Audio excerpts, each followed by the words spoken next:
اعوذ باللہ من الشیطان الرجیم بسم اللہ الرحمن الرحیم۔ ناظرین و سامعین السلام علیکم۔ امید ہے آپ خیریت سے ہوں گے اور ہمارے ویڈیوز سے مستفید ہو رہے ہوں گے۔ ناظرین، دنیا کے حالات تیزی سے پلٹا کھا رہے ہیں۔ روز دنیا میں کہیں نہ کہیں کوئی ایسی نشانی ظاہر ہوتی ہے اور ایسا واقعہ رونما ہوتا ہے جو ہمیں امام مہدی علیہ السلام عجل اللہ تعالی فرجہ الشریف کے ظہور کے قریب سے قریب تر لے کر جا رہا ہے۔ ہم میں سے ہر کوئی اور خصوصاً ہماری نئی نسل میں الحمدللہ امام مہدی علیہ السلام کے بارے میں جاننے اور معرفت حاصل کرنے کا شوق اور جستجو دیکھنے میں آ رہی ہے، جو کہ ایک بہت مثبت رجحان ہے۔ سوشل میڈیا پر حاصل ہونے والا مواد زیادہ تر کاپی پیسٹ پر مبنی ہے اور دوسرے ویڈیوز کو دیکھ کر اور جوڑ توڑ کر کے پیش کر دیا جاتا ہے۔ تحقیقی مواد اور خصوصاً مستند اور قابل اعتبار ماخذ سے حاصل شدہ مضامین پر مشتمل ویڈیوز بہت کم دستیاب ہیں۔ المیہ یہ ہے کہ ہمارے ممبر بھی اس سلسلے میں کوئی خاطر خواہ خدمت انجام نہیں دے رہے۔ پوری مجلس میں ایک یا دو روایات بیان کی جاتی ہیں اور پھر تقریر کو طول دے کر ادھر ادھر کی باتوں سے وقت کا پیٹ بھر دیا جاتا ہے۔ بہرحال ہماری ہمیشہ سے یہ کوشش ہے کہ آپ تک ایسا مستند اور منفرد مواد پیش کریں جو یا تو لوگوں کی رسائی میں نہیں ہے یا جس کے بارے میں لوگ بہت زیادہ نہیں جانتے، اور اس طرح لوگوں کو معرفت آل محمد دینے میں ہم اپنا کردار ادا کر رہے ہیں۔ ہمیں امید ہے کہ ہماری یہ ویڈیوز آپ کے علمی ذوق کی تسکین کو کسی حد تک ضرور پورا کر رہی ہیں۔ ناظرین، ہماری آج کی ویڈیو کا زیادہ تر مواد مکاشفہ یوحنا سے لیا گیا ہے، جو کہ انجیل مقدس کا حصہ ہے اور یوحنا عارف کے مکاشفے کے نام سے جانا جاتا ہے۔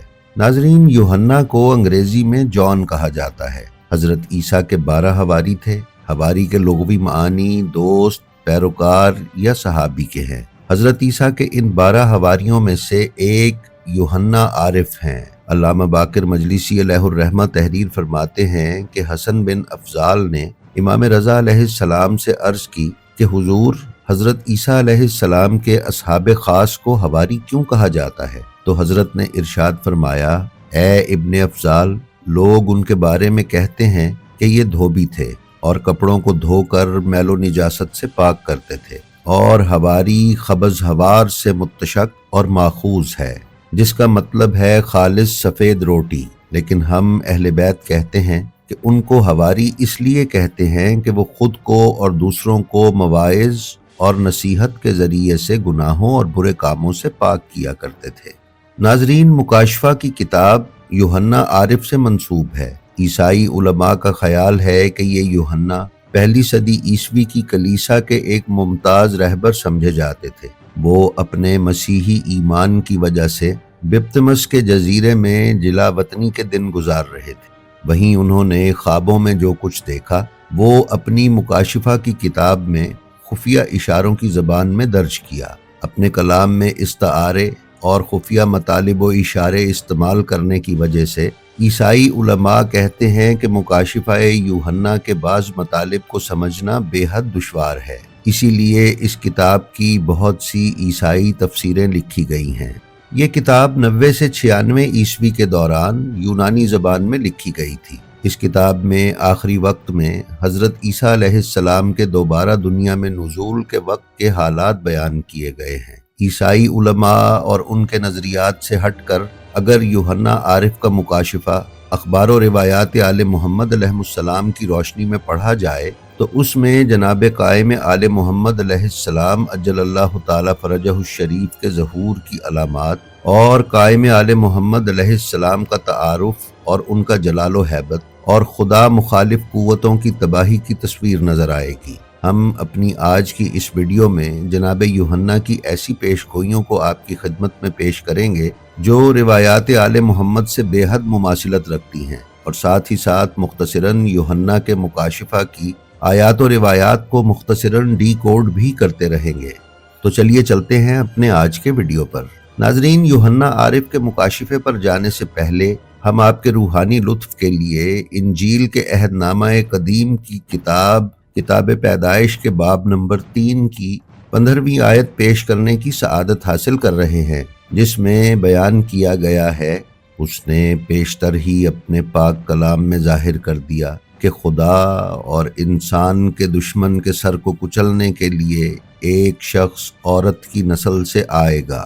ناظرین، عیسائی علماء اس سے مراد جناب عیسیٰ علیہ السلام کو لیتے ہیں، لیکن یہ امر مسلمہ ہے کہ روایات آل محمد کے مطابق آخری وقت میں حضرت عیسیٰ علیہ السلام کا کردار جنگ و جدال نہیں ہوگا، کیونکہ وہ اپنا کام کر کے دنیا سے تشریف لے جا چکے ہیں۔ امام علیہ السلام کے ظہور کے وقت وہ صرف اپنی قوم کو شرک سے نکالنے اور امام مہدی علیہ السلام کی تصدیق و پیروی کرنے اور ان کا ساتھ دینے کا حکم دینے کے لیے تشریف لائیں گے۔ پیش کردہ اس آیت میں عورت کی نسل سے پیدا ہونے والے ایک شخص کا ذکر کیا گیا ہے۔ ہم سب کو یہ معلوم ہے کہ رسول اکرم صلی اللہ علیہ وآلہ وسلم کی نسل اس کوثر سے جاری ہوئی ہے جس کا نام نامی، اسم گرامی حضرت فاطمہ الزہرا سلام اللہ علیہا ہے، اور عورت کی نسل سے جس شخص نے آنا ہے وہ ابن فاطمہ سلام اللہ علیہا امام مہدی علیہ السلام عجل اللہ تعالی فرجہ الشریف ہیں۔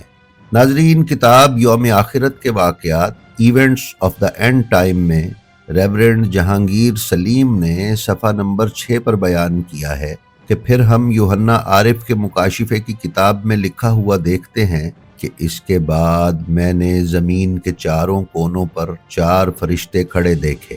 وہ زمین کی چاروں ہواؤں کو تھامے ہوئے تھے تاکہ زمین پر سمندر یا کسی درخت پر ہوا نہ چلے۔ ناظرین، یوحنا عارف جن 4 فرشتوں کا ذکر کر رہے ہیں جو زمین کے چاروں کونوں پر کھڑے ہیں اور ہواؤں کو کنٹرول کر رہے ہیں، وہ اسلامی روایات کے مطابق 4 اوتاد ہیں جو ہر وقت امام مہدی علیہ السلام کی خدمت میں حاضر رہتے ہیں۔ ہم پہلے اپنی ایک ویڈیو میں بیان کر چکے ہیں کہ اوتاد سے مراد میخ، کیل یا کھونٹے کی ہے جو خیمے کے چاروں کونوں کی رسیوں کو باندھنے کے لیے استعمال کیے جاتے ہیں۔ ان چاروں اوتادوں میں حضرت خضر، حضرت عیسیٰ اور حضرت ادریس بھی شامل ہیں۔ امام علیہ السلام ان کو مختلف ذمہ داریاں عطا کرتے ہیں اور یہ ان کو انجام دیتے ہیں۔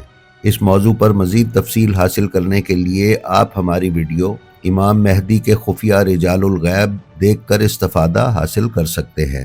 اس کے علاوہ ہم نے اس مضمون پر اپنی ویڈیو امام مہدی کے بعد 12 مہدی میں بھی مفصل گفتگو اور روایات پیش کی ہیں۔ ناظرین، ریورنڈ جہانگیر سلیم بیان کرتے ہیں کہ یوحنا عارف کا مکاشفہ کی کتاب کے باب 4 کی فصل 1 آیت نمبر 7 میں بیان کیا گیا ہے کہ اس نے ان 4 فرشتوں کو حکم دیا کہ جب تک ہم اپنے خدا کے بندوں کے ماتھے پر مہر نہ کر لیں، زمین اور سمندر اور درختوں کو ضرر نہ پہنچانا۔ ناظرین، آل محمد علیہ السلام کی روایات میں امام مہدی علیہ السلام کے ظہور سے پہلے دابت الارض کا ظہور ہوگا۔ دابت الارض کے معنی ہیں زمین میں چلنے والا۔ مستند ترین شیعہ احادیث کے مطابق دابت الارض جناب امیر المومنین علیہ السلام ہیں کہ جب رجعت فرمائیں گے اور تشریف لائیں گے تو ان کے ہاتھ میں جناب سلیمان پیغمبر کی انگوٹھی ہوگی، اور اس انگوٹھی سے ان لوگوں کی پیشانیوں پر مہر لگائیں گے جو امام مہدی علیہ السلام کا ساتھ دینے والے اور ان کے حبدار ہوں گے۔ مہر شدہ افراد قتل و غارت گری سے بچ جائیں گے، جبکہ باقیوں کو بحکم الہی قتل کیا جائے گا۔ اس وقت اگر کوئی کافر کسی پتھر کے پیچھے بھی چھپا ہوگا تو پتھر آواز دے کر اس کی نشاندہی کرے گا۔ مزید معلومات کے لیے آپ ہمارے چینل پر اس سلسلے میں پیش کی گئی ویڈیو دابت الارض ملاحظہ فرما سکتے ہیں۔ ناظرین، اسی طرح کتاب مکاشفہ میں باب 6 کی فصل 5 کی آیت 13 میں سفیانی کے بارے میں اطلاع دی گئی ہے۔ آیت کے لفظ کچھ یوں ہیں: وہ بہت غرور اور گھمنڈ کرے گا اور آسمان کے خدا اور آسمان کے رہنے والوں کے خلاف کفر بکے گا۔ ناظرین، سفیانی کفر پر کاربند ہوگا، وہ کسی کو خاطر میں نہ لائے گا، اور کتاب مکاشفہ کی بیان کردہ آیت کے الفاظ کے مطابق خدا اور آسمان میں رہنے والی ہستیوں، یعنی وہ ہستیاں جو نور سے خلق کی گئی ہیں، کے بارے میں بکواس کرے گا اور کفر بکے گا۔ ناظرین، کتاب مکاشفہ کی متعدد آیات میں دجال کے بارے میں بھی پیش گوئیاں کی گئی ہیں اور بتایا گیا ہے کہ کس طرح وہ خدائی کا دعویٰ کرے گا اور لوگوں کو اپنی طرف دعوت دے گا اور لوگ اس کی پرستش شروع کر دیں گے۔ وہ لوگوں کو کہے گا کہ جس نجات دہندہ کا انتظار تھا وہ میں ہی ہوں۔ اسی طرح مکاشفہ کی آیت 12 اور 17 میں دشمن یعنی دجال کا خدا کے لوگوں سے جھگڑنا اور ان کے قتل کا منصوبہ بنانا بیان کیا گیا ہے۔ ناظرین، متعدد روایات میں یہ بیان کیا گیا ہے کہ دجال امام کے قتل کا منصوبہ بنائے گا اور امام کے حامیوں کو بے دریغ قتل کرے گا۔ اسی طرح مکاشفہ یوحنا میں امام حسین علیہ السلام کی رجعت کی خبر بھی دی گئی ہے۔ باب 6 میں بیان کیا گیا ہے، زمین کے بادشاہ اور امیر اور فوجی سردار اور زور آور غلام اور آزاد پہاڑوں کے غاروں اور چٹانوں میں جا چھپے اور پہاڑوں اور چٹانوں سے کہنے لگے کہ ہم پر گر پڑو اور ہمیں اس کی نظر سے جو تخت پر بیٹھا ہے اور برہ کے غضب سے بچا لو، کیونکہ اس کے غضب کا روز عظیم آ پہنچا ہے، اب کون ٹھہر سکتا ہے۔ ناظرین، برہ بھیڑ یا بھیڑ کے بچے کو کہا جاتا ہے۔ ابن شبیب نے امام رضا علیہ السلام سے ایک طویل حدیث نقل کی ہے۔ اس حدیث میں سے ہم صرف متعلقہ فقرہ آپ کی خدمت میں پیش کر رہے ہیں۔ امام رضا علیہ السلام نے فرمایا، اے ابن شبیب، اگر کسی پر گریہ کرنا چاہتے ہو تو حسین بن علی بن ابی طالب علیہ السلام پر گریہ کرو، اس لیے کہ انہیں اس طرح ذبح کیا گیا جس طرح گوسفند یعنی بھیڑ کو ذبح کیا جاتا ہے، اور ان کے ساتھ ان کے اہل بیت کے 18 ایسے مردوں کو شہید کیا گیا جن کی زمین پر کوئی مثال نہ تھی۔ ناظرین، علماء بیان کرتے ہیں کہ امام حسین علیہ السلام کی شہادت کو گوسفند کے ذبح ہونے کے ساتھ اس لیے تشبیہ دی گئی ہے کہ جب بھیڑ کو ذبح کیا جاتا ہے تو اس کے ذبح ہونے پر سب راضی ہوتے ہیں اور کوئی اعتراض نہیں کرتا۔ امام حسین علیہ السلام جب رجعت فرمائیں گے اور قاتلان امام حسین علیہ السلام کو حاضر کیا جائے گا اور ان کا احتساب کر کے انہیں سزائیں دی جائیں گی، تو اس وقت مکاشفہ یوحنا کے الفاظ کے مطابق ہر خاص و عام، چھوٹا بڑا، اپنا دامن بچانے کے لیے راہ فرار اختیار کرے گا اور فریاد کرے گا کہ اس قتل میں ہم شامل نہ تھے۔ ناظرین، علامہ طالب جوہری نے اپنی ایک مجلس میں لفظ برہ کی وضاحت کرتے ہوئے فرمایا ہے کہ برہ بھیڑ کے اس بچے کو کہا جاتا ہے جس کو پشت گردن یعنی گردن کی پچھلی طرف سے ذبح کیا جائے۔ مکاشفہ یوحنا کی متعدد آیات میں شہیدوں کے خون کا بدلہ لینے اور شہیدوں کی خدا سے اپنے خون کا بدلہ لینے کے لیے پکار بیان کی گئی ہے۔ ناظرین، اسی طرح مکاشفہ یوحنا میں متعدد مقامات پر امام مہدی علیہ السلام کے ظہور سے پہلے سورج گرہن، چاند گرہن، زلزلے اور آسمان سے ستارے یعنی شہاب ثاقب گرنے کی پیش گوئیاں بھی لکھی گئی ہیں۔ اسی طرح مختلف جنگوں کا تذکرہ کیا گیا ہے اور کفار کو عذاب میں مبتلا کرنے اور ان کو سزائیں دینے کا مفصل بیان بھی مکاشفے میں موجود ہے۔ جی تو ناظرین، یہ تھی ہماری آج کی ویڈیو، جو ہمیں امید ہے آپ کو پسند آئی ہوگی۔ اگر آپ ہمارے چینل پر نئے ہیں تو برائے مہربانی اسے سبسکرائب کر لیں اور اس کے بیل آئیکن پر کلک کر کے آل نوٹیفیکیشنز کی سیٹنگ کا انتخاب کر لیں تاکہ آپ ہمارے کسی ویڈیو سے محروم نہ رہ سکیں۔ اس کے ساتھ ساتھ ہمارا جو ویڈیو بھی آپ کو پسند آئے اس کا لنک اپنے حلقہ احباب میں شیئر کرنا نہ بھولیں۔ ہماری آپ سے درخواست ہے کہ اپنا اور اپنے متعلقین کا بے حد خیال رکھیں اور خلق خدا میں آسانیاں تقسیم کرتے رہیں۔ خدا آپ کا حامی و ناصر ہو۔ السلام علیکم۔